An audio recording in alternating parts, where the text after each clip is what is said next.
Hi, welcome to my office. I'm Dr. T. So, if you've ever read The Hitchhiker's Guide to the Galaxy, the increasingly inaccurately named trilogy, there's a classic joke in it. The supercomputer is created to understand the meaning of life, the universe, and everything, and when asked after millions of years of work, the supercomputer replies, "I have an answer, but you're not going to like it." It's 42. Of course, 42 is meaningless, and thus the joke.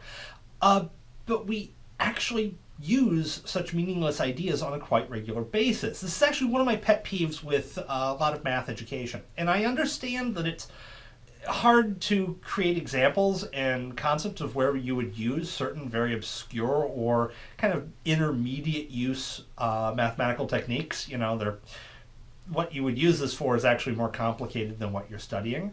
But we tend to treat numbers by themselves. There was an argument on the internet, a kind, civil, polite location if there ever was one, note the sarcasm, about whether or not 5 times 3 was 5 groups of 3 or 3 groups of 5.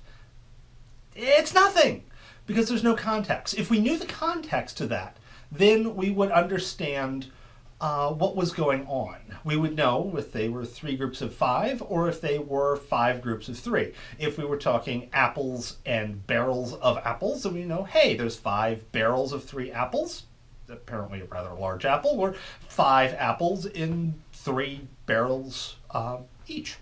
It depends on what we're going with. And that's one of the quick things I want to point out with chemists and in the sciences as a whole. We're always dealing with real things. We're not taking something to complete abstraction. So we always have to provide that context. It's one of the dangerous things that we can do is to fall back on that tradition of doing math with just the numbers and not dealing with the units, the ideas behind them. If we do, we can have some rather interesting oopses. For starters, numbers that are absolutely meaningless. Or we'll get a number and we think it's valuable, but it's not the number we want. A couple classic cases were the Gimli glider. This is an Air Canada flight back, I believe, in the 70s. They had recently switched. Airplanes don't measure their fuel in gallons. They measure them in by mass. And previously, they had measured them in pounds, but they were switching over to kilograms. Now, there's about 2.2 pounds per kilogram. So if you have 100 pounds of fuel, that's not going to take you nearly as far as 100 kilograms of fuel.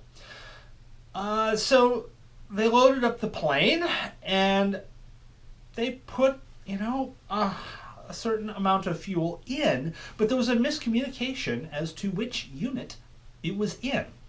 And so the pilot takes off, he flies, and then the engine shuts off. And then the other engine shuts off. And of course, if you're at 30,000 feet and your engine starts shutting off, that's a bit of a problem. Eventually, everyone ends safely. The pilot does a great job of taking a commercial airliner, which is, shall we say, not built like a glider, and flying it like a glider, because with no engines, that's what you have, and landing it at I believe it was an abandoned military runway. No one got hurt. Ending was great. But here's the key. You don't drop the units. You always make sure you keep those units with you, because those units are going to provide the context, and it's going to be able to give you this idea that, hey, this is a good answer, or maybe I need to double check something. If I do math and I take, say, 5 miles and I times it by 3 hours, I get mile hours. What is a mile hour? Oh, if I had divided, I would have gotten miles per hour. And that's actually a unit I probably wanted. So I strongly request, don't drop your units. Keep the units, and they will definitely bail you out. So until next time.